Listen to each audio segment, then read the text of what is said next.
I made the call for them. And these people is down here in Atlanta being trafficked in the back of a budget truck. And they need some help, hands tied up and shit. I'm just gonna keep following them until I see authorities or something. I made the call for them. Hey,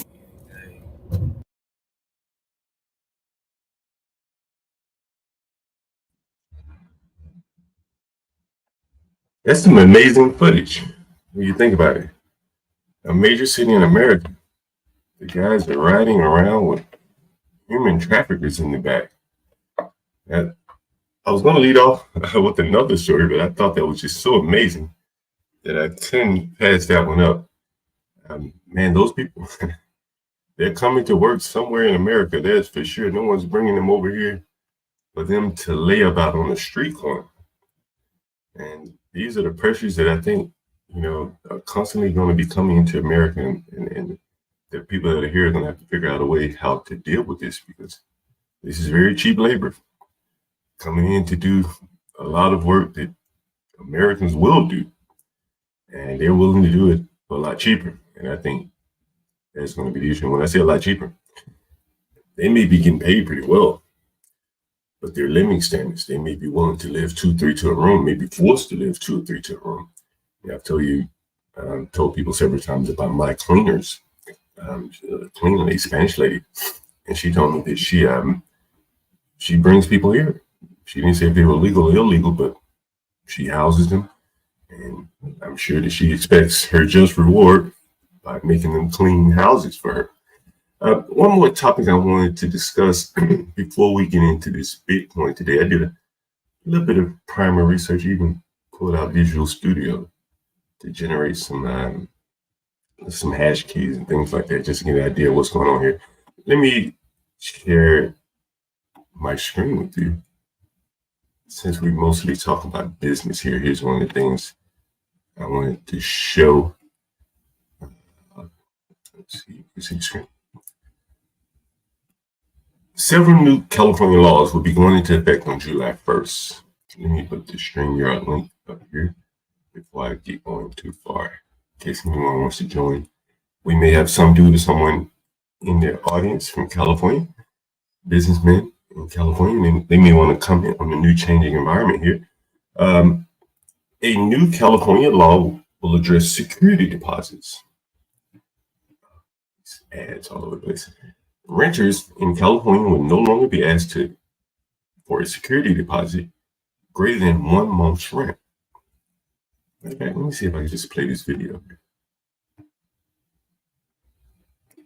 These ads oftentimes I think I queued it up. Maybe it lost its place. Nevertheless, previously the state allowed landlords to ask renters for security deposits equivalent to 2 months' rent for unfurnished units. Another new law aims to keep students in school by taking away the use of suspension for those misbehaving. So for those teachers out there wanting to get rid of your bad students, change is coming. Teachers would be able to remove a student from a class for their disruptive behavior, but the student would not be suspended from school.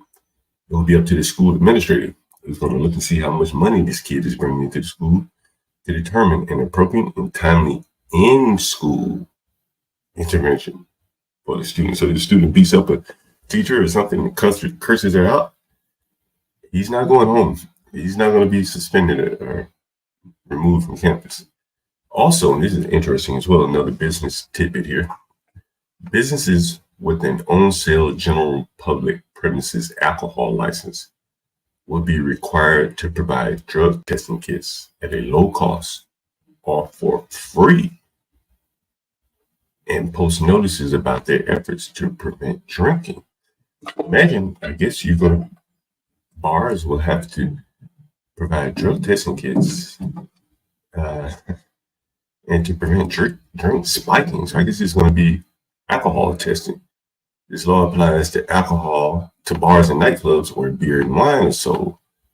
It didn't say whiskey or spirits. Other new laws involve the right to repair electronic devices, workplace violence, making menstrual products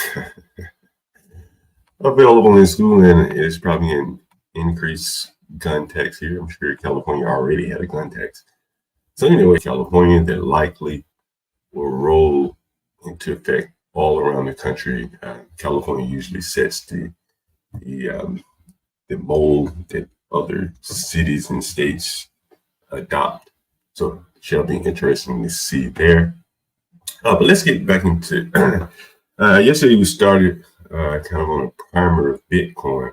And I learned some things. I was always skeptical there was a fraud of some sense because I couldn't see the economic value. And what is the product or underlying asset? I just cannot understand that. And so I did some more research initially, and I figured out what a stable coin was. For those of you that remember yesterday, we discussed a stable coin.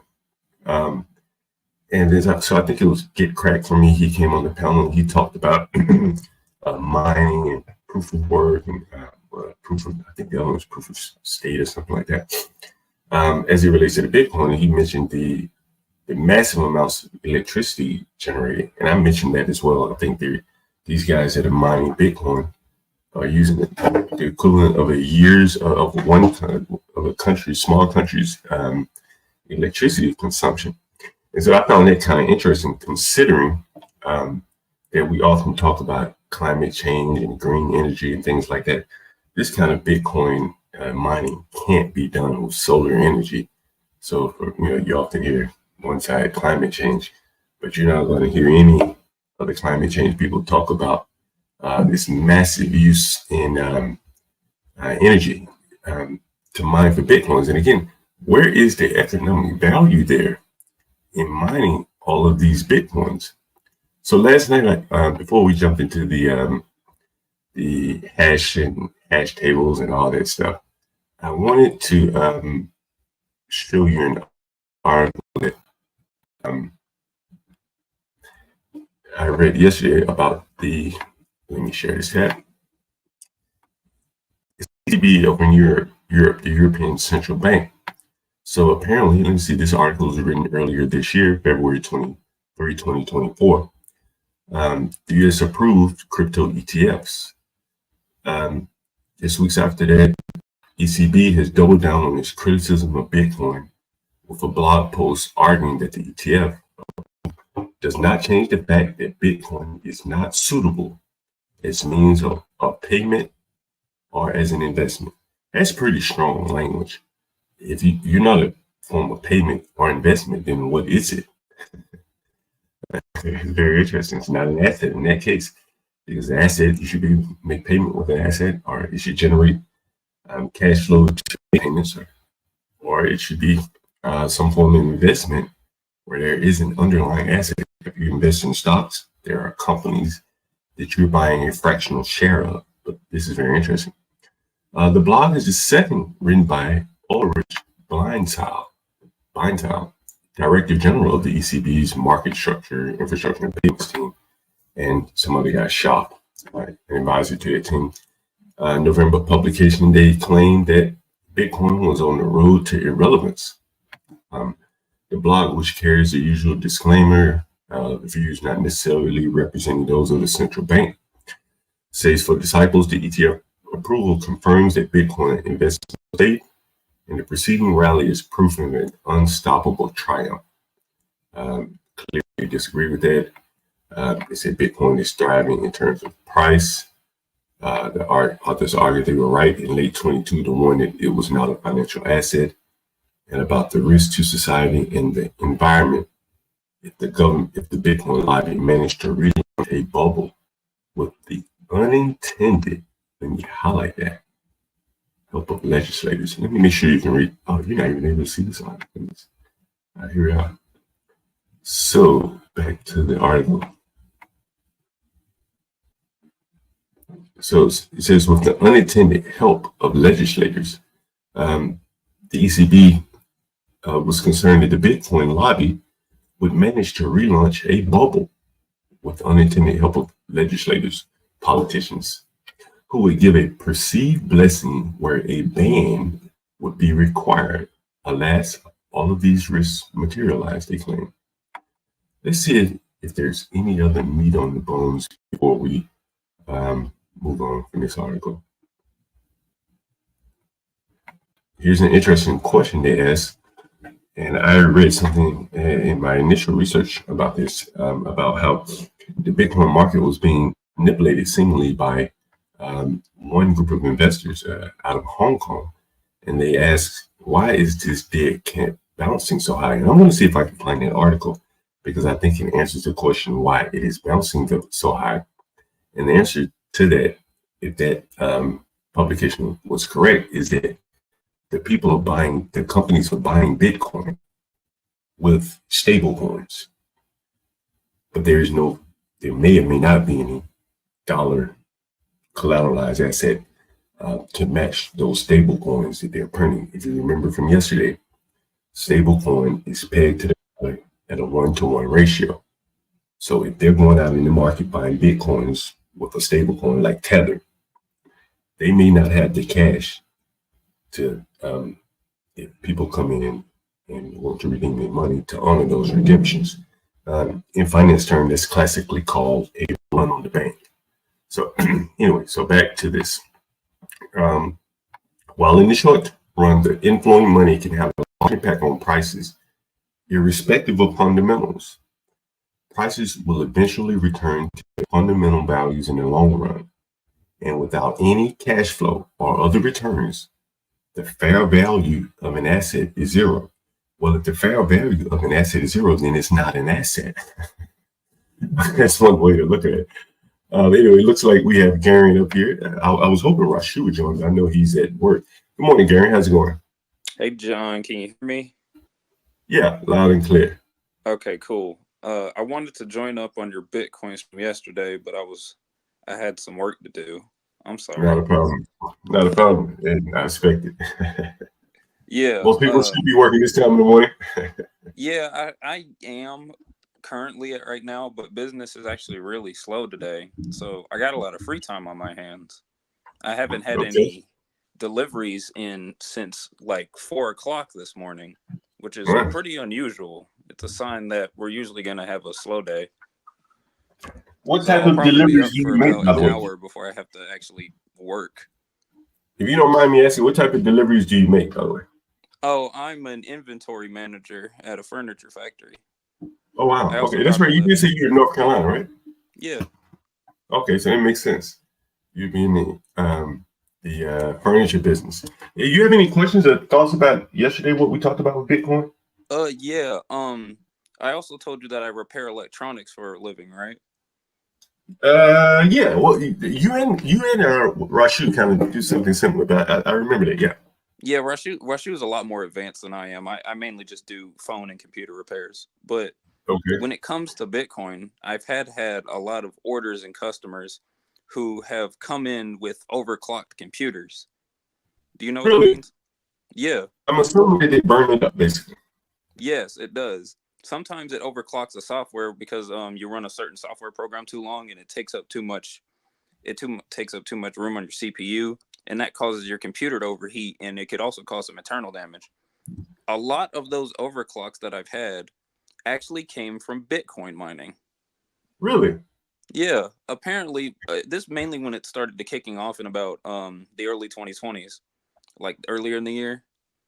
But whenever people would mine, heard about Bitcoin for the first time, they thought that they could practically mine it on any PC as long as it had a certain amount of processing power. So people were buying up. So another strategy that they would do is they would buy up a lot of really low-end PCs, fix them up, and then try their best to mine as much Bitcoin out of them as possible at the time. So whenever they had to run them for very long periods of time in order to mine the Bitcoin, a lot of them would just overclock and die. So during that time, I got a lot of customers with a lot of burnt out CPUs and motherboards and all types of damage. I remember the one guy, he apparently got really excited on mining his Bitcoin that he forgot to clean the PC that he bought off of eBay. It was a refurbished it was a Dell, I believe, a refurbished Dell. Okay. Yeah. And instead of cleaning it off and try to do some proper maintenance before it actually working, he just went right to Bitcoining after installing Windows onto it and overclocked it within, I think, like 8 minutes, which is terrible for a computer. So he basically burned up the computer in 8 minutes? Yeah, all just to mine some Bitcoin. I'm not gonna lie, I made a lot of money in 2020 just for people trying to get as much cash as possible off of Bitcoin because they kept refurbishing a bunch of PCs. You know, have you ever heard about how people got rich during the gold rush, the people that went out mining for gold? Yeah. You're like one of the people that are getting rich while the Bitcoin people are mining. Yeah, I got a lot of money from all that crap, man. I don't really have that many anymore because a lot of people have believed that, Bitcoin's kind of inconsistent nowadays. So a lot of people aren't on the train as it was back in the early 2020s. They fell off the wagon there. Yeah. We have a question here. Get Craig, he might want to jump in on this. Do you see Bitcoin going up to 100, 200, 1 million like some bulls predict? What do you guys think?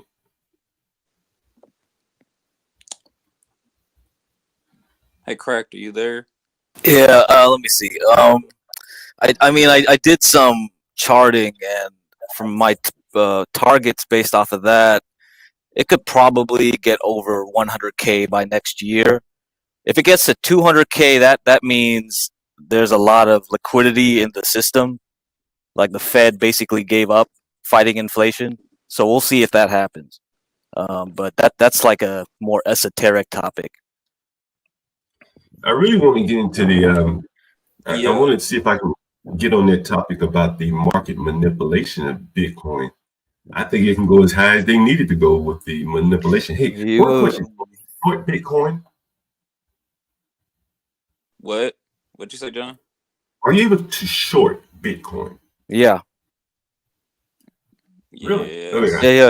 Yeah. You can. I think. How would you short it? Sure. I mean, one way is the futures market. You have Bitcoin futures. Oh wow! Okay. You didn't know that, John? you want to teach futures now? That's the best way to do it. Hey man, I didn't know much about that. I was going to say I did research on Bitcoin because because it kept Bitcoin mining hiked up a lot of computer prices. So my job's been drastically affected when it comes to repairs. Yeah, that was interesting. I never thought about that.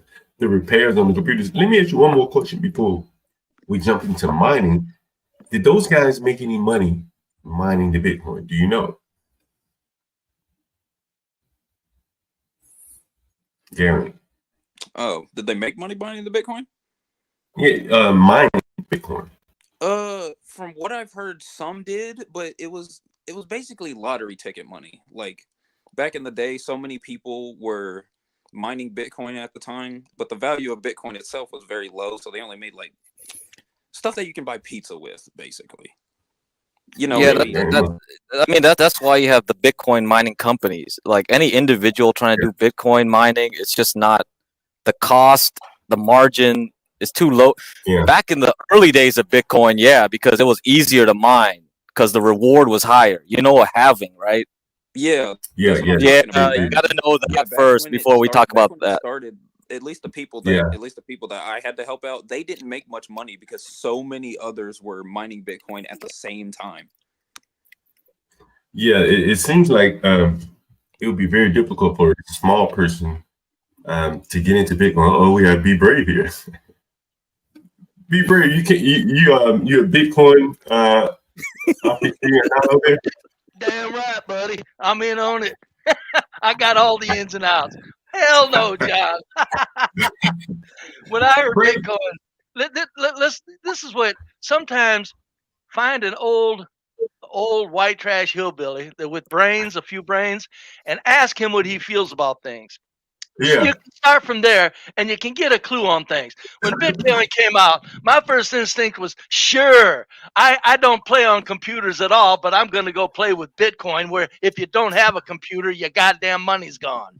So right from the get-go, it sounded silly to me. However, it would be very interesting to hear of people actually buying, selling their Bitcoin for cash, cashing out. A lot of instances where they cash out and buy things with the cash they got, or pay directly with Bitcoin. I haven't heard any of those stories. Have you heard many of them, John? Well, I think I would venture to guess that the people who got in very early, Right. the people in the know, like the Winklevoss Right. twins that supposedly gave a bunch of money to Trump in Bitcoin. I imagine that they did probably pretty well in it. No, And but I'm some of talking them, about. I'm sorry, John. I'm talking about, but there's no stories of people actually cashing out, taking their cash, and buying a car or a home or furniture. I mean, okay, I think I've heard maybe one or two over the years, but you would think with the Bitcoin supporters, which I have nothing against. It's beyond me. I don't trust it. So I'm a step away from putting burying my money in a can in the backyard still. But I just think that you'd think there would be a lot of tales, a lot of personal stories of people actually cashing out and buying things all over the place. And I don't think I see them. And of course, I have not looked for them. But when you hear about talks of Bitcoin, you never have anybody coming up and giving instances of a whole lot of purchases made from gains, or any number of people making purchases from gains. That's what it seems to be missing from the discussion, is the actual functioning of cashing out and taking advantage of your gains. It looks like it looks like the gains are on paper, and it's like, okay, that gives you a thrill, but really. well, I think the thing is that they have to be, at some point, you got to come back to the dollar. And that is what Get Crack was talking about with the milkshake theory. Is that it seemingly, to me, it creates a hell of a lot of demand for the dollar in places where you might not have gotten or had demand for the dollar, because you see countries like Zimbabwe, they tried to ban Bitcoin, but then they reinstated it, and that's just going to be an increase in demand for the dollar. I remember seeing a house that was for sale in California. I think it was one of the first houses supposedly sold or bought with Bitcoin. But that was the headline. Right. The story was that the person would not accept Bitcoin for the sale. Right. They wanted cash. Right. And I just don't see, again, I'm agreeing with you there. I don't see much exchange for Bitcoin. No, I don't. There's not enough. There's not enough success stories on actual transition from Bitcoin to material assets. It's like we need more stories of actual purchases. I mean, a lot of them. Okay, you find one here and there, like I said, but there's not a lot of them out there. And for that reason, I'm going, this sounds more like somebody's, got a few thousand to play with, and they're getting a thrill on bragging about their gains. And there's a lot of anonymity to it, Brave. Yesterday, we talked about how Get Crack probably can explain it better than me. The guy Satoshi that supposedly created the Bitcoin. Is that right? Get Crack? Yeah, that's right. But no one knows who he is. And then we have Pretty a guy. sure it was an alias, John. Well, but no one knows who he is, right? His alias. Yeah, I mean, the thing is, like, he was on like forums and discussion boards in the early days. He was pretty active, but he wasn't really running things. He just let people do whatever they wanted to do with his idea. He just put the idea out there, and he just okay, you got a community going, do your thing, and then all of a sudden, the infrastructure was built up, everything was built up, and you had everybody mining, and it's like, okay, and then he just disappeared. Yeah. So what does that sound like to you, Bray? What does that sound like to you? It sounds like, you know what it sounds like to me? Corporate machine, baby. So it kind of sounds like a pyramid scheme. Corporate from the highest order, the corporate machine. They're the biggest. They create any pyramid scheme they want, and we fall for it. That's just what it sounds like. Like I said, but I just get Crack for me with the anonymity that you brought up. What are you thinking as far as Bitcoin? Is it legit? Is it a Is it I just trade it, man. So to me, if as an investment thesis, I don't have one. I'm not gonna be Michael Saylor up here and says like this is the future because the dollar is crap. You know, the funny thing is, you know what? You ever heard of the company Palantir? no? Yeah. I actually I have a funny story about Palantir. Uh I oh. was out- Don't be careful. Is this small hat related? no. Uh-oh. I was out drinking one night in Brooklyn on Franklin Avenue at a place called St. Ian's. I think they cut the B-E, so it's like best friends, but they refer to it as St. Ian's, right there on Brooklyn Avenue. I'm sorry, Franklin Avenue. And a guy, a white guy, comes up to me, he's talking to me, we're sitting there drinking. And he says, and he's drunk, he says, invest in Palantir. I said, what the hell is Palantir? He said, invest in Palantir. And so, you know, that was my first time ever hearing of Palantir, but he was definitely right. I'll say that much about that. That was it. He had a girlfriend that worked there, and so he has some inside information there. But I would say yes, invest in Palantir. But anyway, but going back to the thing, it's like, well, okay, I don't want to go on a tangent with Palantir because I could go off on them like with the whole Israeli war and things like that. Yeah, there's some small hat stuff about that company, but it's basically, when I think about it, I just think of government, like a government front of some sort, like a CIA front. And that's why you should get in because it's like it's probably going to be the next Google, in my Speaking opinion. of Palantir stocks are up right now, 24%. Yeah, I made a lot of money, but I got out. Let me look at this Palantir here. PLTR. It's up 2% for today. Yeah, 2% for today. Is it How much is it? 24.50? Is it What is the 24.50? What is it per share? 24.50. 24.50. So since we mentioned the anonymity about Bitcoin, I wanted to talk about, since Brave is here, I wanted to share something else that we discussed yesterday. Take a look at this, Brave. Well, hold on, I've got my old. Well, I'll read it for you, Brave. No There problem. you go. Yeah, thank you. The chief executive, let me make sure it's on the screen. The chief executive listed on Tether's website. Now, Brave, Tether is a company that don't worry about it for right now. So the chief executive of this Bitcoin company, his name is J.J. Van Deur, is a Dutchman who lives in Hong Kong and seems never to have given an interview or spoken at a conference. This is a CEO. Never Of something that's supposed to be phenomenal the world over. Right. No, I know.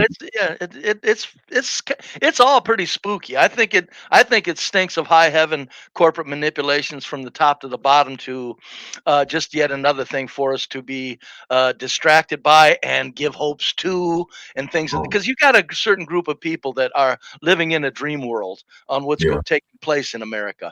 Bless their hearts. They don't understand the sheer industrialist might behind what's going on here, and they think that they can, like, they're fighting the system.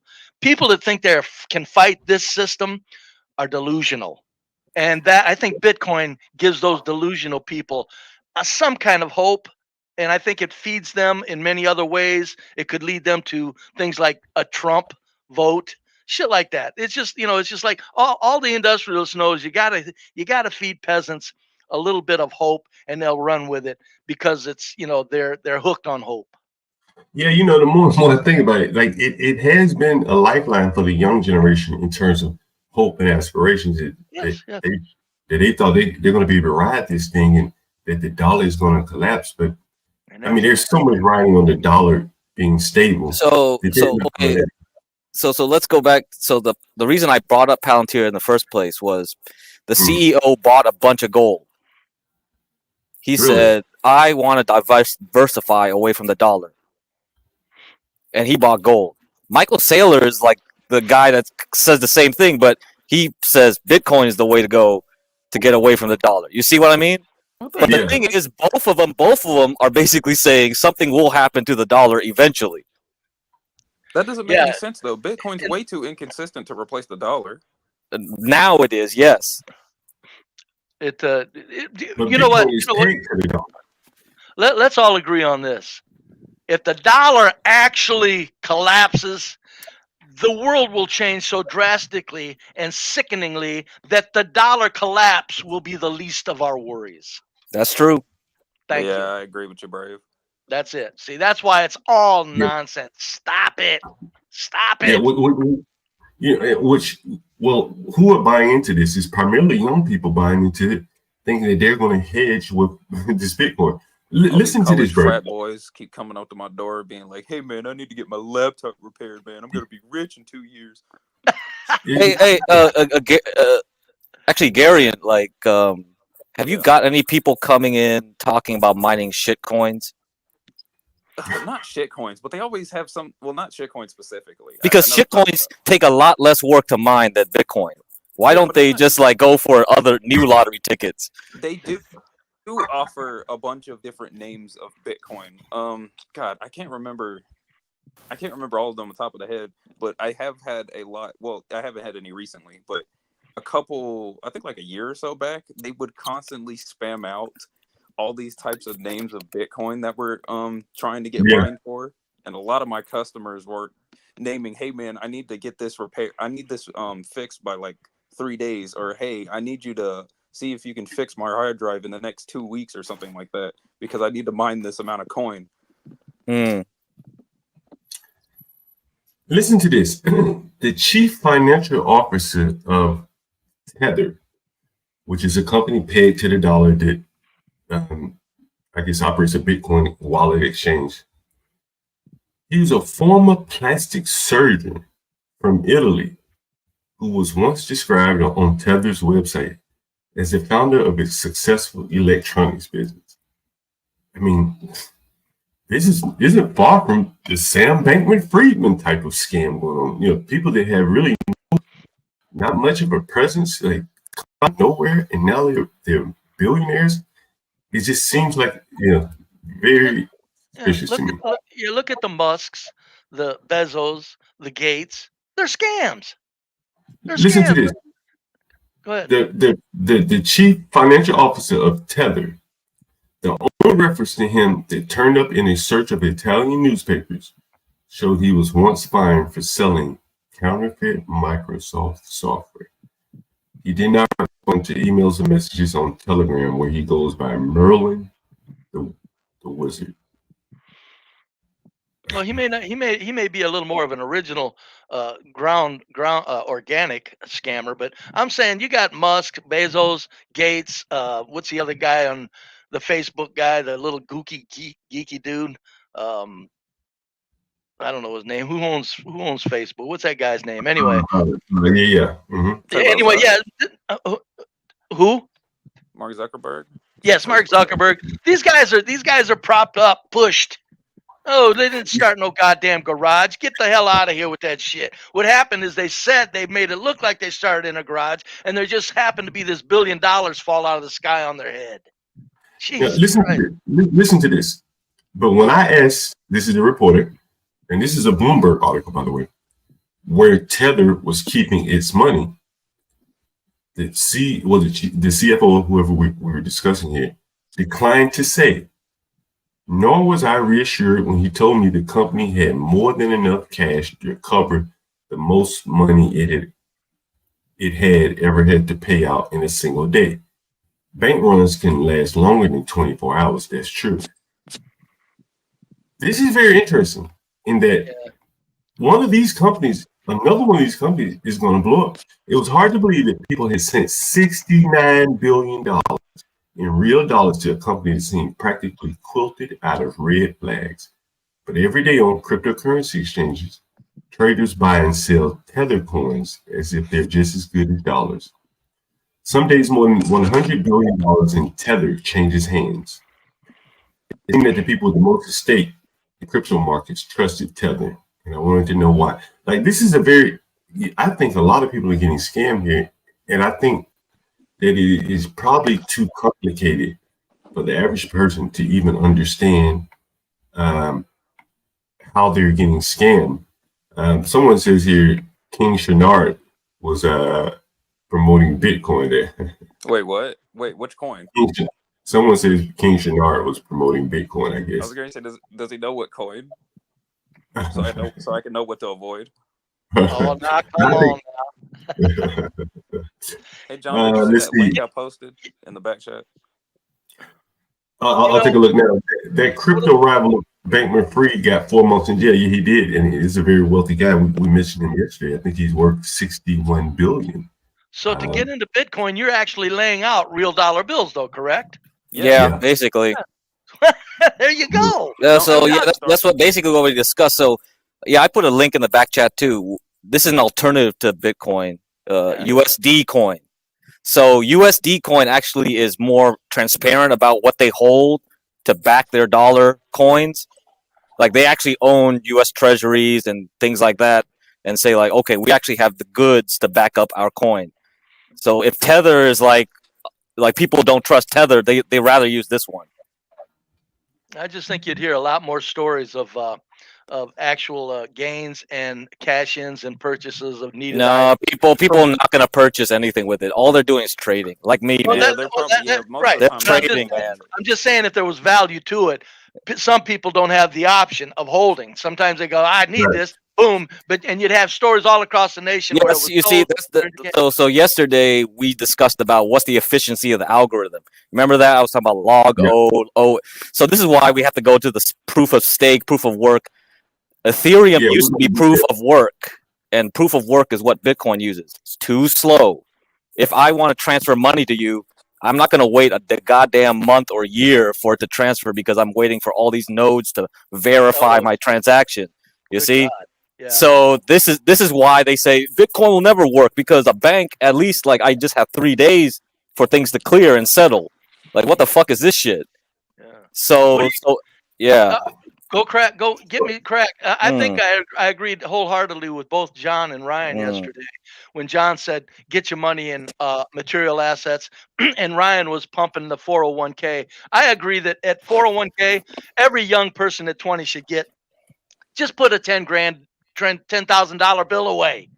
As a young man, put a $10,000 bill away and leave it go. You'll have $500,000 when you retire. Okay, for inflation. So for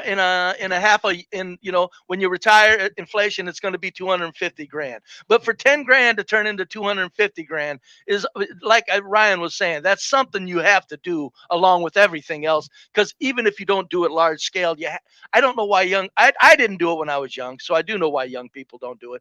But it should be common knowledge at this point. Just take a $10,000 bill and put it away. Go crack, since you're an investor. At least do that as a young man. Wouldn't you advise that to a young man? That's what I did as a young man, because I told my parents buy Apple. I told them buy Apple at $1. They used their $10,000 to buy that. That $10,000 became like $100,000. Yeah, right quick. Yeah. Gary, and you're putting money in a 401k? Yeah, I got if I remember correctly, I believe I have $30,000 at the moment. Oh, you're going to be rich when you get retired. That's going to turn into a. See, Ryan was talking about millions and millions and millions. Ryan thinks big. He's got big expenses. But I'm saying, even if you knock out an $800,000 bill that for inflation is only $300,000, that's still, when you get old, that's a roof repair. It's auto repairs, some things to do. You gotta, if you can turn a $10,000 or $15,000 bill into an actual concrete 300 spendable. You just have to do it. So Ryan was right on that. There ain't nothing to replace a 401k. I'm going to address that in a minute. We have a question from Daniel Nixon. He says, thoughts on Monero. I'm assuming Monero is not a stable coin, right? I actually don't know much about Monero, but I do know about Ethereum. I think Ethereum is better than Tether, though. That's my opinion. Yeah, Ethereum, I think. So there's a proof of work, and there's a proof. Yeah. So Ethereum actually has like use cases. So but I don't know if we want to get off on the weeds on that yet. Yeah. So we can we can go into the specifics in another video. Yeah, let's take a look at Bitcoin mining. Let me see if I can give you, and this is just a primer. If you guys know more than me, or if I leave out something, for I free mean, to I know chime about in. the hardware aspect. I don't know. I actually don't know the process of mining itself. I never looked into that. So I didn't really find much software. I think most of the people that are mining are using a couple of companies that provide the mining software. And so I think the largest investment is on the hardware side, getting was it a GPU or the You got to get a good GPU. You got to get a good motherboard. You got to make sure your power supply is real nice because it takes up stupid amounts of electricity. But I think it's better to use not the GPU, but there's another. Yeah, it's an ASIC. Like a you circuit. get a specific circuit, to buy it, and they're all made in China. So let me give you a primer on how Bitcoin works, right? So it's a complex blah blah blah blah blah. And so when a transaction is made between blocks, so I transfer you some monies, the addresses and the amount are entered into a block on the blockchain. The block is assigned some information, and all of the data is put in the block. All the data in the block is put through a cryptographic algorithm. In other words, it's hashed. The result of hashing is a 64-digit hexadecimal number. And here's what that looks like. I see this all the time. I've seen this all the time in code. So it's not going to screen. Oh yeah. Okay, so it's not really worth anything to you just looking at it like this. So you see it has 64 digits. Blah blah blah. We don't really need to know all of this. Don't need to know all this. This is what is important. This is what mining, the meat and bones of mining is. And I'm pretty sure this is for Bitcoin. So this is like a statement of work type mining. I would assume. I could be wrong. I think. And we're not going to get into nonce and target hash right now. Let me know if you're able to see this screen. Yeah, I can see it. No, I can't see a damn thing, but it don't matter. I wouldn't know what the hell it's saying. Basically, you have the 64-digit hexadecimal, blah, blah, blah. And so they're trying to match this symbol, the miners. So assuming they have been processors that are just spitting out all of these hexadecimal hash numbers. And so this process shows you how they end up matching and getting paid for one. So here's your target hash for a transaction. The miners would generate all of these hashes like this. So this one would be disqualified. John, you're borging out pretty bad. I think they call it. What's that? His connection's kind of messed up. Yeah. Am I breaking up there? Are you able to hear me? Yeah, now, yeah. Yeah. Okay, then let me raise my mic up a little bit. But basically, they're trying to match a pattern in this hex is generated on the transaction on the blockchain. And so if you notice here, the first two rows are 0, but this is higher than the 0 here. So this disqualified it because they have to match lower than the number here. So this would have had to have been a 0. If you look here, this one is disqualified. And in this case, what is it? Is it a D? Yeah, that's a D. Right? And a D is greater than a 5 when you hex the hex numbers, the way the hex is converted. So this is disqualified. This one, as you can see, is viable. All the zeros, 0, 0, and the 4, which is less than the 5 here. Okay, so when you're mining Bitcoin, you're creating new Bitcoin, correct? Well, you're not really creating it, but you're not creating it.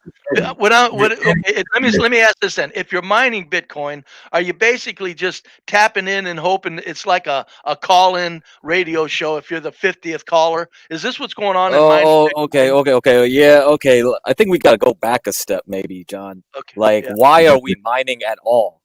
Like, what's the purpose of it? Yeah, I think that's the problem here. Well, what is mining? Is that where you're just hoping to be the 50th caller and bam, you get to create Bitcoin because you hit the right combination at the right time?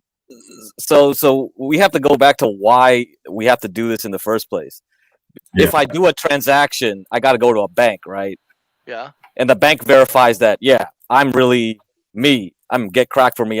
I have whatever amount of money I have in my bank account. I'm gonna give you a check. That check clears. You get the money, right? Mm-hmm. Yeah. Bitcoin doesn't have a centralized service to do that. So we have to use some group of people to check that this transaction is valid. Oh. That's why. So the idea is that there's going to be some bad people out there that are going to fake it and try to like say, hey, I'm get cracked for me, and I actually have $10 billion worth of stuff, and I'm going to transfer that, and I'm going to try to like put that into the whole Bitcoin network and say, hey, my transaction is valid. And everybody's going to say, no, this guy's wrong. This is not. And this is where mining come in. Is that right, John? Is that what you got from? Yeah, that's correct. So basically, if you look here, the hardware and software to generate those cryptographic numbers that I showed you here. So it takes software to create these. I can show you the code. Let me show you the code to create these numbers. Yeah, John, pull it back up again. All right. Let me know if you can see my screen. Well, let me go back to the first page first. All right. So the miners have to use software to create this. Right? To create these hash right here, you have to use software, and it generates a lot of power constantly creating these to try to match this sequence. So here's a hex code, a hash code that didn't match. This one didn't match, but finally this one did. And so they're doing this all day long for all the transactions that are occurring with Bitcoin. And so they're having to use high power equipment, fans, to keep that equipment cool and to generate all of these numbers very quickly and to try to match them up. And so that's quite a bit of a process. Let me show you kind of like just some very streamlined code to do that. Let's see. So if you were writing C#, for instance, and they're probably not using C#, you can compute this SHA-256 hash code in C#, and it's very simple to do, but I imagine it takes probably there's a little bit more involved. But the meat and potatoes here are you're basically taking. So mining is more about verifying, get cracked for me, than it is about creating new. So if you are the first guy to verify, you will get the Bitcoin. So there's an incentive to be fast. There's an incentive to be the first. So that keeps the network, constantly trying to improve. So there's an incentive to people to improve the technology, keep Bitcoin networks up. You see what I mean? So that's why if you own Bitcoin and you sell it, you don't have to go through a mining process. So the network is supposed to handle all your transactions, but you see, we're still limited by technology, right? Our computers are still way too slow, and Garion has to like fix all these guys overclock computers to make you see the problem. It's like we're not at the right tech level. We're not the tech level where this is viable. It's crazy. Well, right quick, I'll tell you, as an old person, that if I would have paid attention in school, I would have certainly ended up in the science of human behavior. Now, here's how this goes. Here's what you got in America. You got a bunch of very fortunate. Wait, what? You got a bunch of a civilization of very fortunate people that, due to the good fortune and the comfort of living, have increased their intelligence level, even if not concretely, even their just behavior level indicates an increase in intelligence. Meaning we're all very smart people in this country. Meaning we need to be played with in very sophisticated manners by that industrialist. This is the stupid shit they send smart people to play with. And I think a lot of people are playing Bitcoin so that they can come off as like, I'm a successful brain surgeon type of a proposed lead with that as a person. I do Bitcoin. I'm a brain surgeon. They're getting the same thrill out of it. When in reality, you're not a brain surgeon, and Bitcoin is nothing but a silly bunch of dumb shit to make you feel good about yourself. Well, I don't disagree with you, Brave. And let me show you something. Well, I think it's more than just. I think it's again an element of desperation. of aspiration. The young people who mostly bought into this are looking for a quick ride, and they're most acceptable to a quick ride. And so it is not it's not unusual that someone will come out with something to scam someone looking for easy money. So here's what the output of that would be. Doggone it, John, you're breaking up pretty bad, buddy. Go ahead. Yeah, your connections probably your internet connections or your computer's like running some Bitcoin mining right now. Yeah, I was going to say, John, are you mining Bitcoin? So one hacked the computer is running Bitcoin on it. They're mining Bitcoin, man. I'm running the Bitcoin today.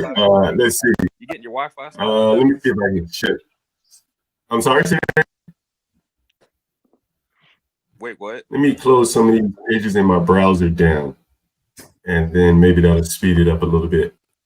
Yeah, you're sounding better now. Yeah, you do. Yeah, some of these websites are loading up JavaScript on your computer.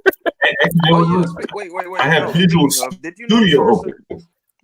Oh, okay. John, did you know there were certain websites that mine Bitcoin off of your computer?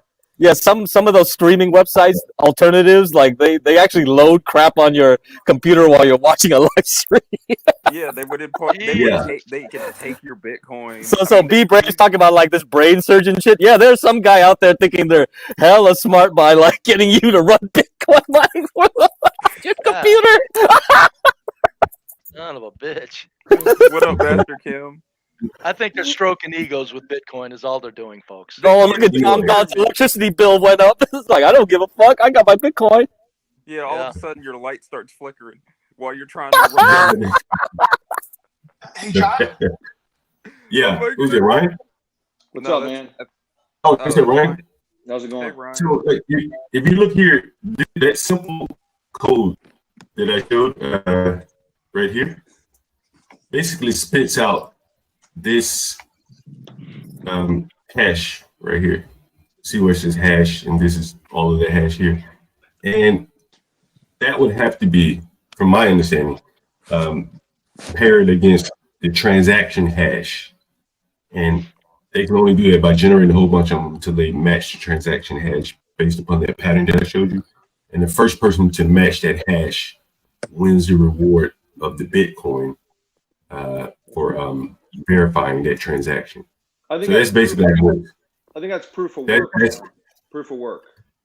What you say? Pull that up. I think they call it proof of work. Yeah, I think they call it proof of work. So yeah, let me see if I can explain it to you. Do you know how a lottery ticket works? Do I know how? The lottery system. Yeah. Yeah. It's similar to that, but with code. Okay. But I believe that's a check and balance, right? Okay. Oh, I was trying to explain it to Brave. I'm sorry, Ryan. Well, no. You understand what I'm saying? So another way. I think that's a check and balance. So you see what I'm saying? In terms of what? Yeah, I get you. Well, what you're saying is when you run the algorithm and then it lands and then they correlate, the two correlate. I think that's what they mean by, you know how yesterday you were talking about proof of work versus proof of stake? I think that's what that means. I think. But again, I go to my nephew for these things because he knows all this stuff and he's a techie, you know? Proof of work is for Bitcoin, and the proof of stake is for Ethereum. And I think that's supposed to be a little bit less energy intensive process. I had it saved. I know I had it. Let me pull up proof of work, proof of stake. Well, you were asking yesterday. Say it again, Ryan?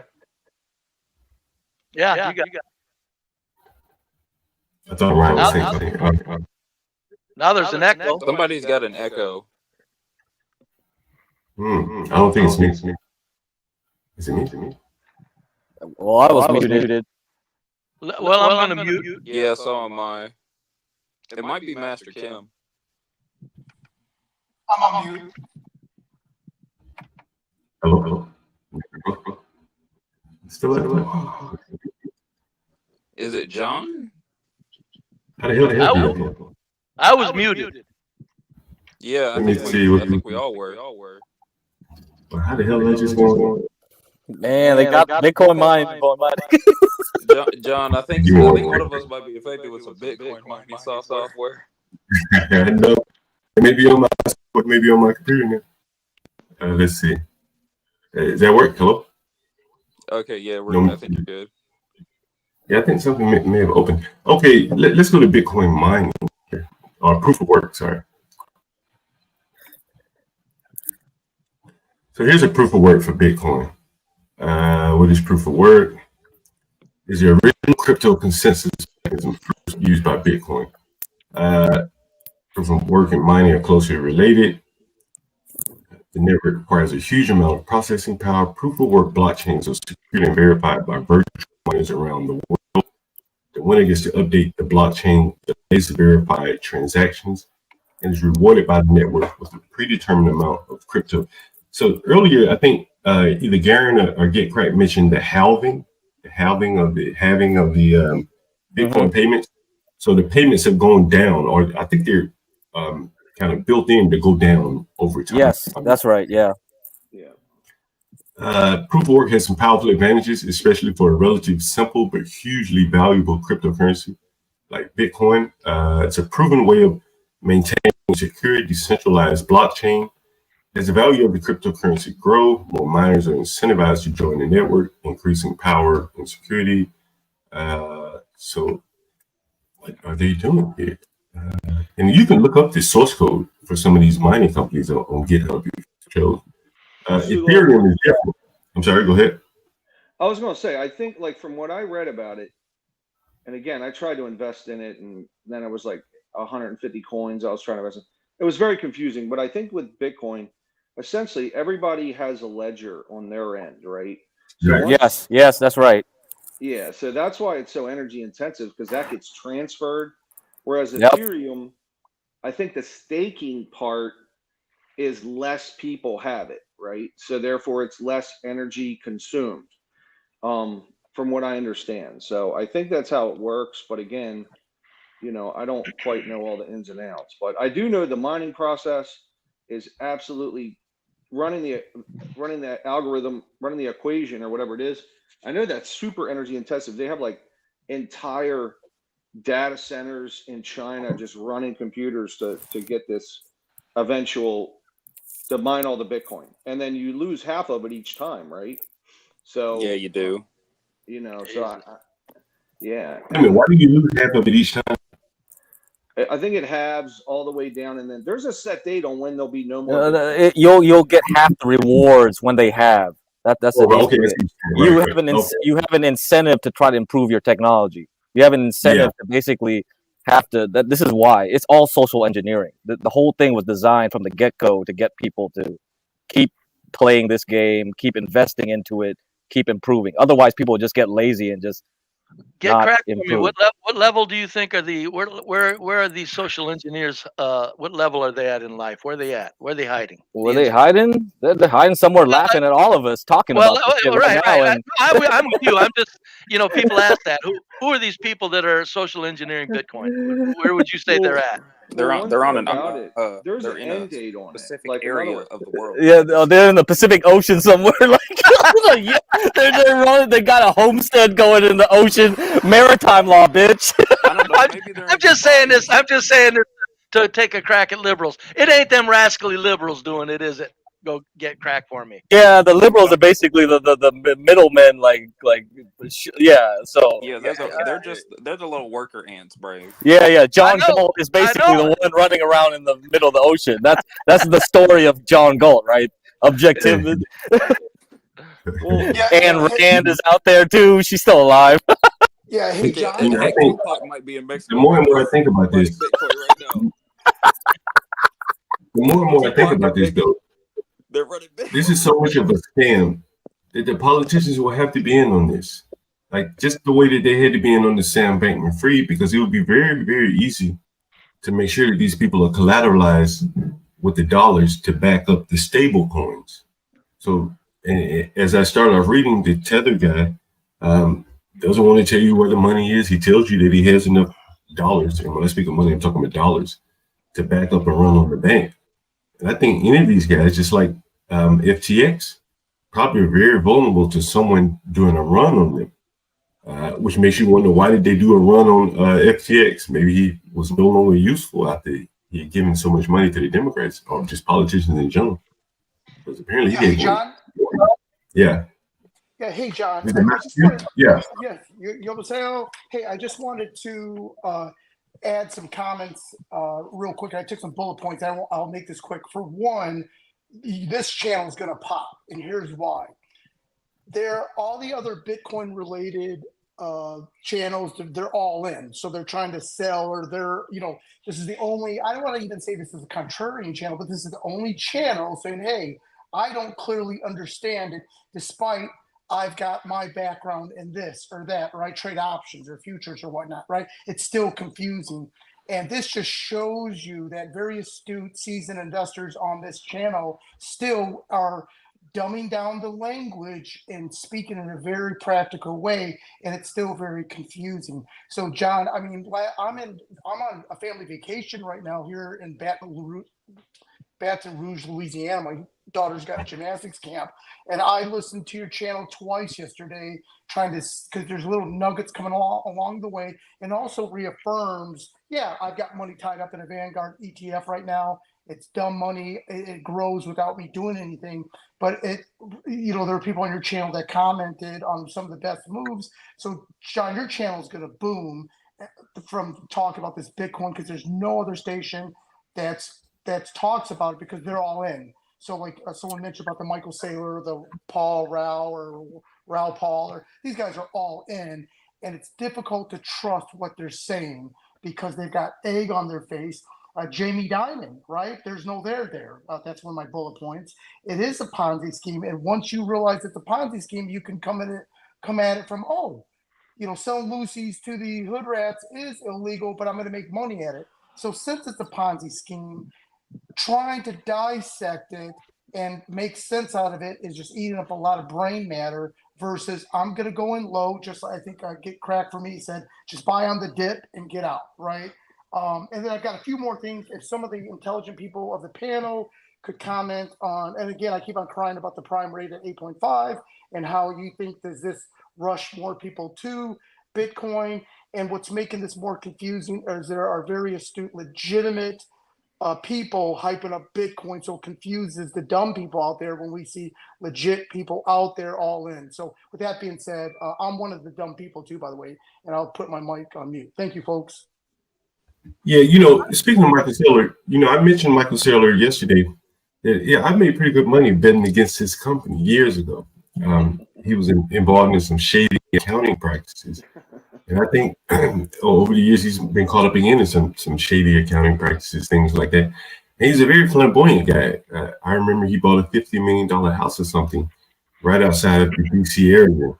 And then he mentions he's bought all of this Bitcoin by way of his company, but I've never heard him mention that his own personal portfolio is filled with Bitcoin. It's one thing to buy Bitcoin with your company's coffers. It's a whole other thing to buy it with your own personal money, and that's just what I haven't seen him do. But he could be. I just haven't heard him promote it, so I'll be skeptical of listening to him, to be honest with you. So look, people can. So John, I think what the other gentleman was saying is that treat it like a meme stock. Like, how they had the meme stocks and there was a run on them, and they still got some of those, Ryan. They got a lot of them now. Well, yeah, and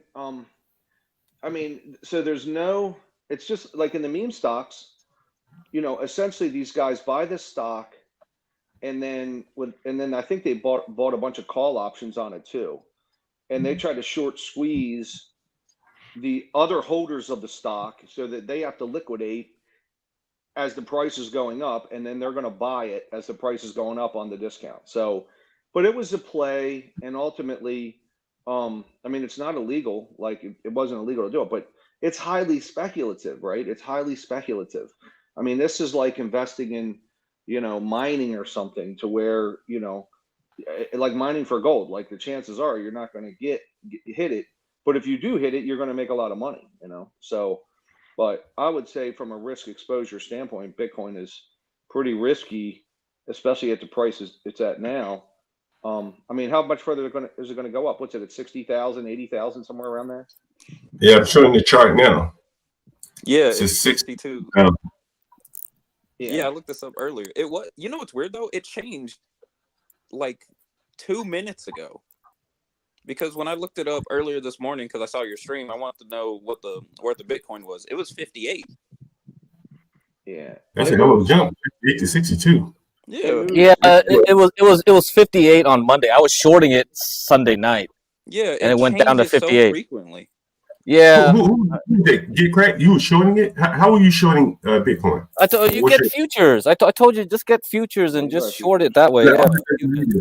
okay, I would much rather use like puts. I would like to buy puts on it. Can you buy puts? No, on it? the thing with yeah, you can do options, but I hate doing because futures. I understand, like I know I'm getting leverage, and I can just play it like a stock. Like I just care about price, you know.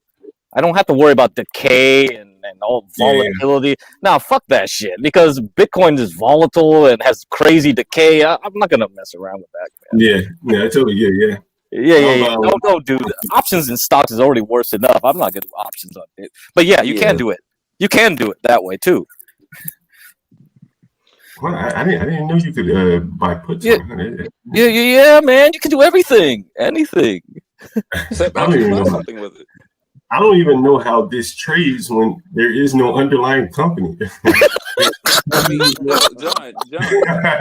There's no quarter results, there's no nothing, no prospects, nothing. Huh? That's the thing, though, John. It's kind of like bartering, man. You gotta go with the worth of it is at that specific time, and if you miss it, well, you're done for. John, go on. John, download Coinbase as an app on your phone, and then so that's one of the exchanges like FTX was, right? And then look up all the different coins and read the technology and the ideas behind them, and I think it'll make your head spin. Because there's like yeah, someone mentioned Monero. You want to look up that too? We're not going to the weeds, man. We can't do it right now in this stream. I mean, John, no, not now. I'm saying, John, like later today or tomorrow, but not now, right? But you'll see there's so much into it, man. They're talking about, there's one called Stellar Lumens, which is like a cartoon or something. There are so many different ones that it's. Yeah, have you heard of Tron? What about Dogecoin? Dogecoin, right? That's one. Yeah, I've heard of that one. So you know about Pregnant Butt. Pregnant Butt was good. Hey, is Coinbase still the same animal it was a year and a half ago? I know that the feds came in and looked or whatnot, but yeah, I think it is. Is it okay? I mean, I got money on Coinbase now, but it's I staked a bunch of Ethereum, and I don't know how to get it back out of there. Oh shit! What? It's not. I don't know how to use it, man. It is terrible. Ryan, I think you might have lost. I think you might have lost. Hey, has anyone ever? I don't know what it means, man. Oh shit! You staked without knowing what you're. I don't know. I was like, yeah, Ryan, that's so stupid, man. It's like $800, so it's not going to kill me. But I don't know how to deal with it, and I'm just like, man, well, let's just leave it there. We'll see what happens, and maybe I'll win an award or something. You know, and therein lies the thing that I've always had problems with. You know, I've heard about someone losing their wallet or their key to their wallet. Has anyone ever heard of that before? Have you heard about the guy that lost he threw away his hard drives because he thought it was old and full of worthless junk, and he realized that hard drive had Bitcoin. It was like billions of Bitcoin. Yeah, he was trying to ask the city to dig it up for him. It's in the landfill, dude. Get it. And that is the thing that I'm saying. It probably got too much rust and erosion on it now. You can't use it. But how can money held digitally be lost? It can't. Unless, there's something wrong there. If you threw away your computer. The hard drive it's stored on, or the electronic that it's stored on, if you don't have the code money's gone. The hash key that proves that he's the owner of those coins is in that drive. It's gone. I totally understand all of that. If that drive is damaged in any way, you can't get that back, John. But what I'm saying is that that just defeats the concept of money, in that sense, in that if you lose some money, no one else can find it. Someone else can find it and can't use it. What the hell kind of money is that? Yeah, that's the weird thing about it. Well, there you go, baby. John, that's the thing about it. The hardware that stores the Bitcoin is more valuable than the Bitcoin itself.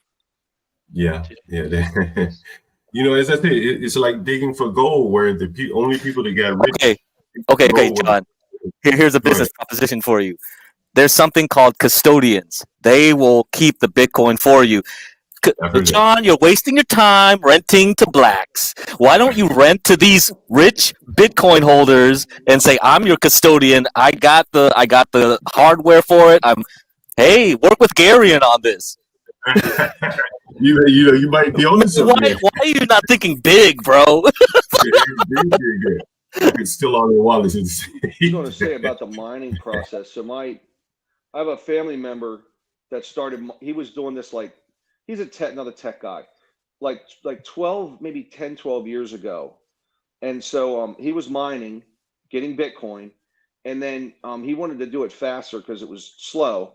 So he went and got a bunch of hard drives and put them in his basement, and he's mining. He had like 6 of them stacked up, right?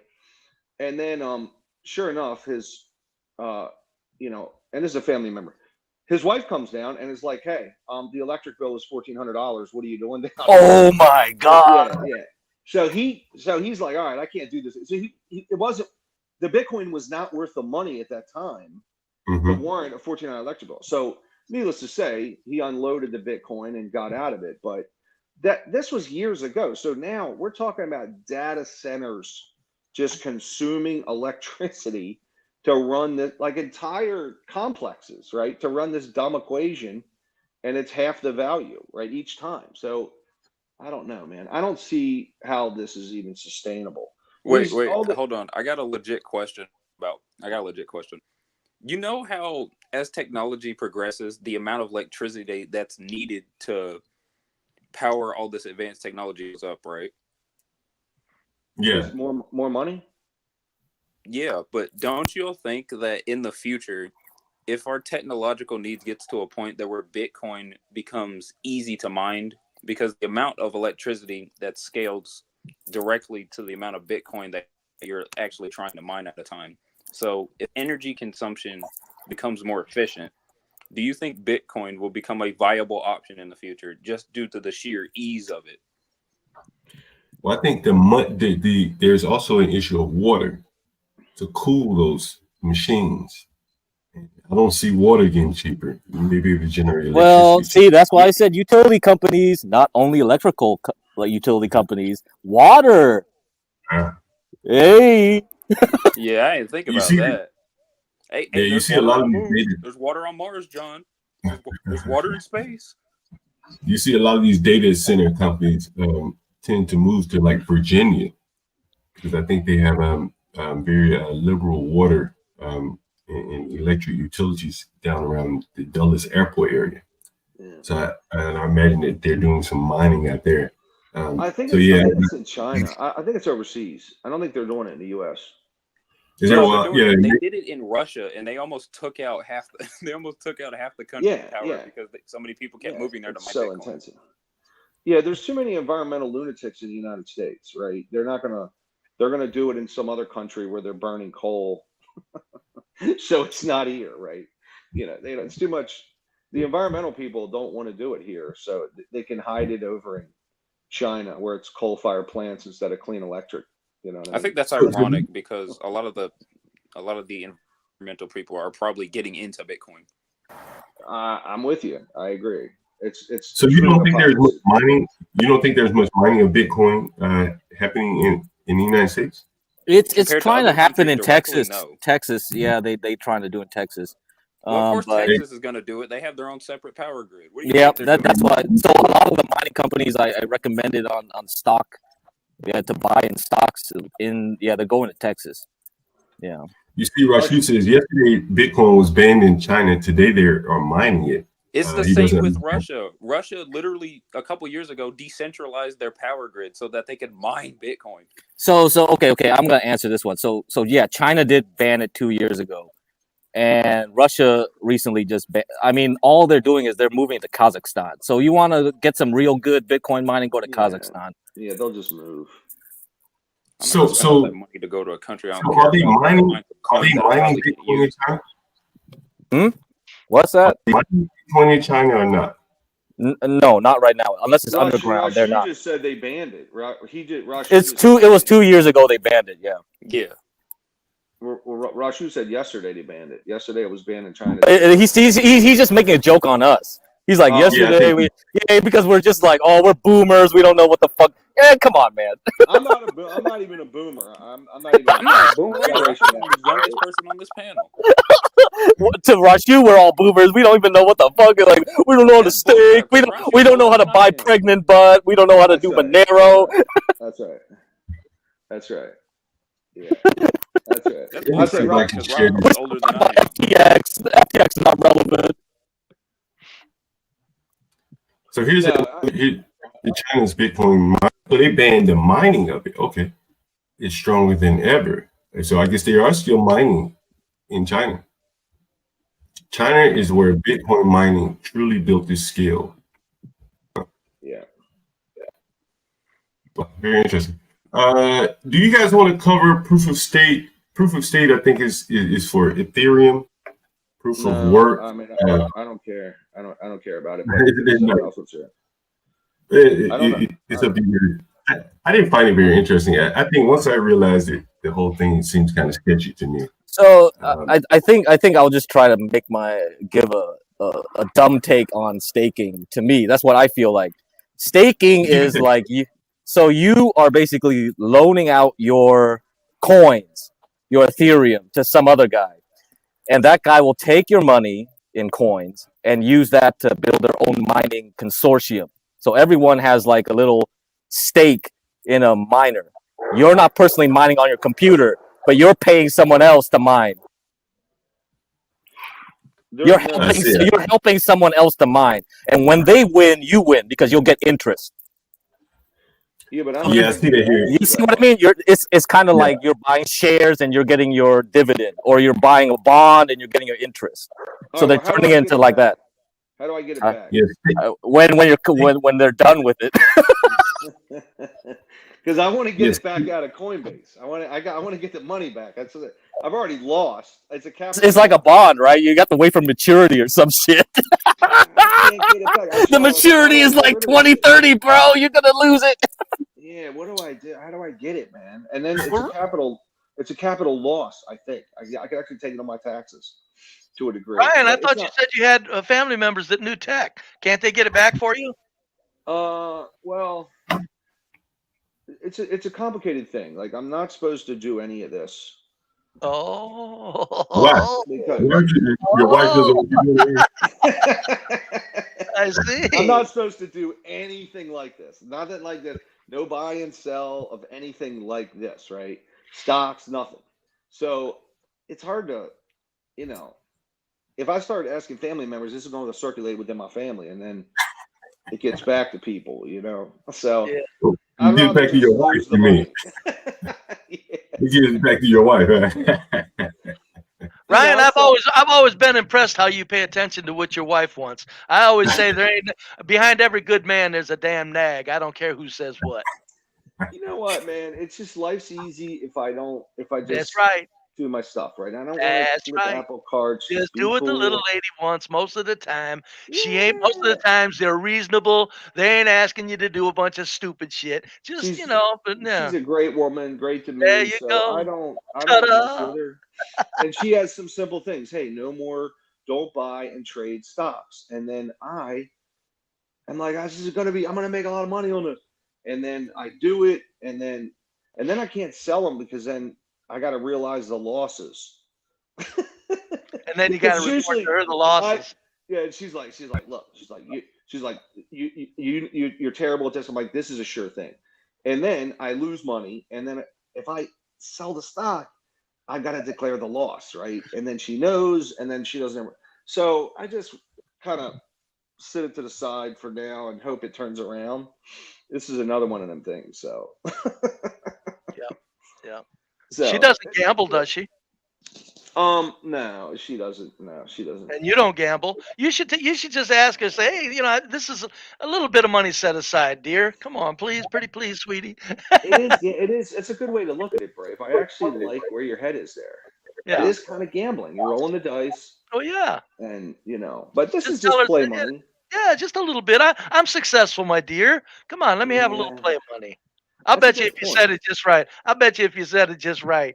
I bet she'd go, you know what? She'd probably give you a limit, and I think you would adhere to the limit. That's why I think you Yeah, would. it's I, a very that's a yeah, gambling. I could look at it. That's a good Ryan would sell. definitely agree to the limit there.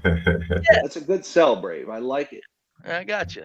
I like it. I tell So you, I've been yeah, begging Hey, from women all my, I've been begging from women all my life. I'm not ashamed of it. I don't go to Vegas. No, I just use I the word to trigger people. In other words, men are beggars of women. We want their desires. We beg. Oh, honey, please. They're in control. And yeah, bottom yeah. line, God damn it. I hey, mean, it ain't no secret. before we call it a wraps today on this Bitcoin topic, I'm just curious to know if we were to go around the table, around the chat, scam or not. If you would head to your druthers based upon what you know as of right now, Bitcoin, do you think I'll, it's a scam or not? I'll go first, and then I'm People in going the to jump chat. off. Yeah, I'll go people in first. the chat, it's a scam or not. Go ahead, be brave. Yes, it's a scam. I think, like I said earlier, it's an industrialist way to keep us entertained and to keep us people that need to think we're something more than we are satisfied. It serves 1,000 different purposes, and the bottom line is the people that are involved in it are dreaming about silly, stupid shit. And that way, if they're dreaming about over here, they're not looking at any realities over here. That's what I see It's it as. totally from the brave. Thanks, John. All right, thanks, brave. Go ahead, Ryan. I don't know if it's a scam. I know that there's a lot of money tied up in it, and I don't understand it enough to call it what it is. You know, there's nothing behind it that I can tell. There's no assets. There's no. They don't own buildings or trucks or technology. So it's from what I know, it's an equation, and it's not worth me putting money into an equation or an algorithm or whatever technical stuff they talk about. So I don't know if it's a scam, man. It's hard to say. So Well, anyway, you'd that's pass my on take. it as an investment, I take it. That's what you're saying. As I an mean, investment, you. if you, it's kind of like gambling. Like Brave put it a good way, but you know, Mhm. it's so like if you're already invested, you have a retirement set up, you have life insurance set up, you have assets, and then maybe money markets. You have your savings full of 3 months worth of 3 months worth of income in there, and you're solid, right? And you just want to play around, buy some of this. But this should not be your retirement account. This should not be. This should be just play money. High risk play money, in my opinion. So that's it. Get So crack. What you got for me? Me, I Yeah, mean, Steve. it depends on your point of view, because like I made money on it, so I'm not gonna say it's a scam. It worked out for me, but like for other people, maybe the thing about it though is it's an idea, right? The real key concept is the idea. The idea is to get away from central banking. That was the whole point of Bitcoin. Whether or not this is just some kind of trick to get people to believe that they can get away from central banking and just co-opt it and to get back into central banking because central banking will become Bitcoin, you know, Yeah, eventually. It doesn't matter to me. All I'm saying is like the idea, yeah, the concept of trying to get away from main banks, central banks, because like banking in America now is not even like as it was 50 years ago. We don't have regional banks. People got their credit unions or whatever, but regional banks are gone after 2008. They're a dead industry. Very few regional banks left. And after SVB blew up like last year on yeah, March, it's like it's that America is basically four banks.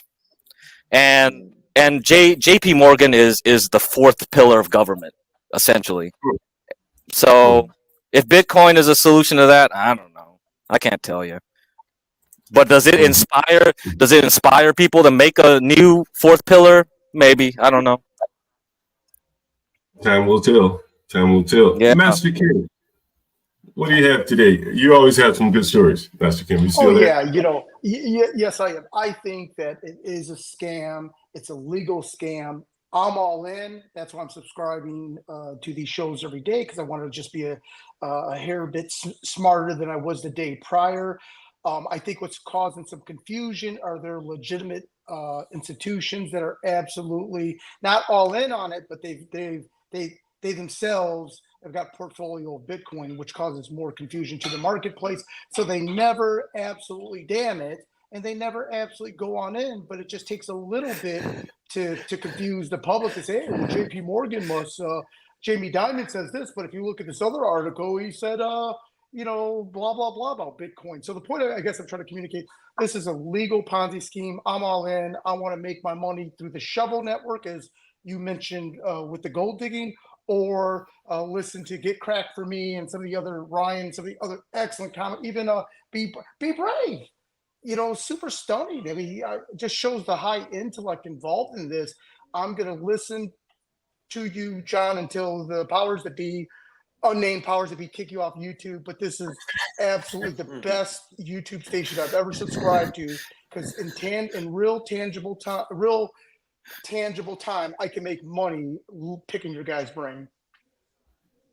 And with that, I'll have my last words. Thank you, Mr. Kim. I think that anything that complicated, it's taking us 2 days to try to even figure out what's going on. It's probably best for the average man. If you're not trading it like Get Cracked, you probably should stay away from it. I tend to think it's a scam. The companies that sit in between the Bitcoin, the stablecoin companies, I would be hesitant to bet my money that they are fully collateralized, just like the SBF.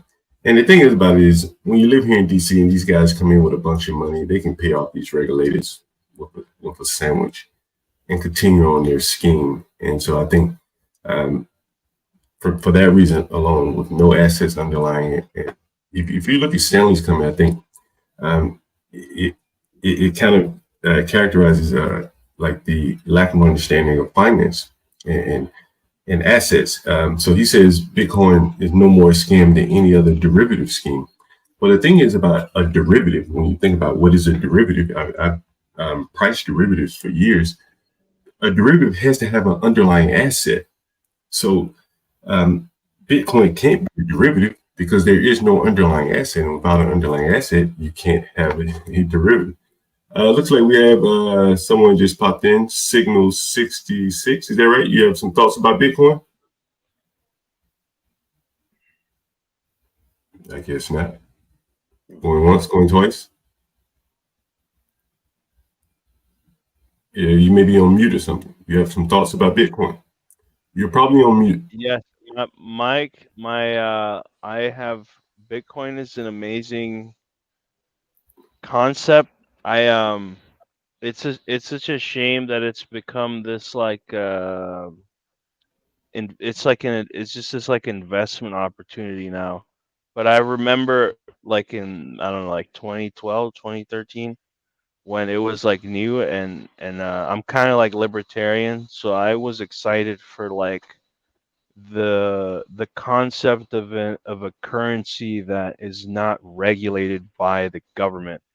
And then it became this like investment thing, which kind of sucks, but I don't know. Why do you say investment kind of sucks? Why do you say that kind of sucks? I mean, it's not. I mean, it's not that it sucks. It's not a bad thing. I mean, a lot of people made money, but it's just not what it was to begin with, right? I mean to say. Did you make money off of Bitcoin? No, I did not. I did not know. But hold on. Did you lose money off of Bitcoin? Oh no, thankfully no, I did not. But I did follow it in the very beginning. So and that's what I'm saying about like yeah, it's a cryptocurrency, right? So it was a alternative currency. That's what it was to be, because it wasn't supposed to be an investment. Yeah, exactly. It was a currency. It was this like whole thing. Let me ask you, do you know what I mean, it can be. Let me ask you this: do you know what a stable coin is? Let me ask you this question. Familiar. Do you know what a stable coin is? I've heard of the term, but I don't think I understand exactly what it means. What Bitcoins did you own? Like, I don't think I've ever. Maybe I've owned like $100 in Bitcoin. Oh, wow. Okay, I never had. I don't have a stake. I've never had a stake.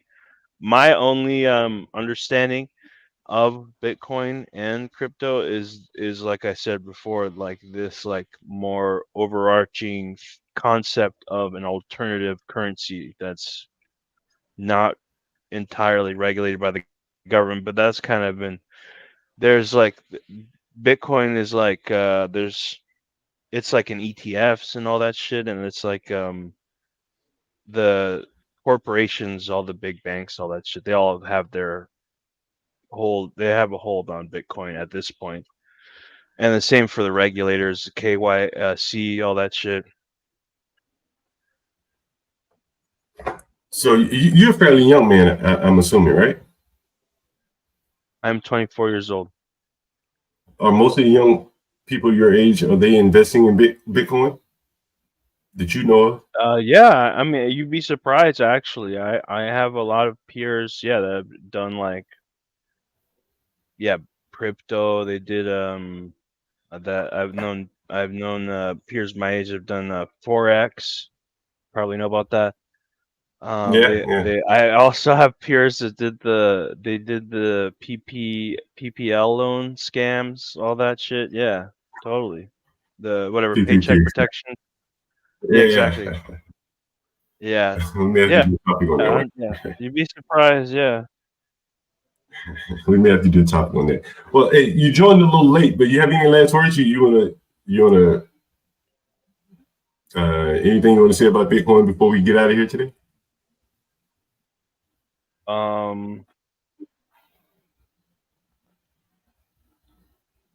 I think Make it I don't, but I mean, I will say that the future of Bitcoin is it's probably less uncertain than it was a few years ago. I feel like at this point, like I said, yeah, the government and all the banks and everyone, they all have their grasp in it at this point. So I don't know. It's just at this point, it's just like another ETF. But cheers, everybody. Cheers. Same here. John, water? Is that water? Yes, this is water. Totally. What are you about to say? Shit! I want to use a little slow here. Get it. What about to say, Mr. Kim? One thing I did want to mention, John, and again, I'm not all on. I'm going to later today. I'm going to listen to this podcast again, just like yesterday's. I'm going to listen to yesterday's again because if we take Get Cracked for Me, or we take Ryan or Be Brave, and even you, John, we're talking about 4 years, 5 years, even longer of information digested that come out to this two-liner statement or something like that. So the point I'm trying to mention, this podcast helps develop some perspective because it doesn't matter which videos you watch, which things you try to invest in. Having people like Ryan, Get Cracked for Me, and John help dial things in to put it in perspective. So I'm going to re-listen to this podcast and see, was there a little nugget that I mentioned? Was there another website? Was there another index I missed?